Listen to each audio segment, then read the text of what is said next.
C'est pour rattraper le retard de la France en matière d'éolien marin que doit être lancé d'ici à la fin de l'année un appel d'offres massif visant à construire environ 600 éoliennes offshore le long de la façade maritime sur une dizaine de sites retenus par l'État.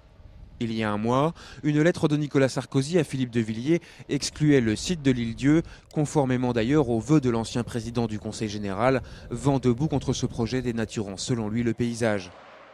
À quelques jours donc de la décision définitive de l'État sur les sites retenus, les défenseurs de ce projet montent donc à nouveau au créneau dans une lettre adressée au Premier ministre François Fillon.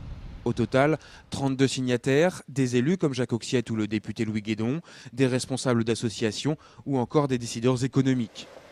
Au-delà de l'enjeu environnemental, à savoir produire 23% d'énergie renouvelable à l'horizon 2020, conformément aux objectifs du Grenelle de l'environnement, les signataires pointent surtout du doigt une opportunité économique.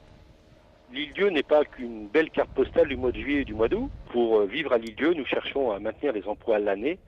Et l'île-Dieu ne peut pas vivre du tout tourisme. Et c'est vrai que le parc éolien au large de l'île-Dieu peut permettre ou va permettre justement la création d'emplois.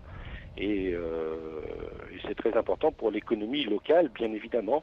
Situé à 14 km au nord de l'Île-Dieu, à 17 km au large de Noirmoutier et à 20 km de Fromentine, ce parc éolien pourrait générer, selon les signataires, 1500 emplois directs ou indirects et 140 millions de taxes locales sur 20 ans. Il représenterait 2 milliards d'euros en termes d'investissement.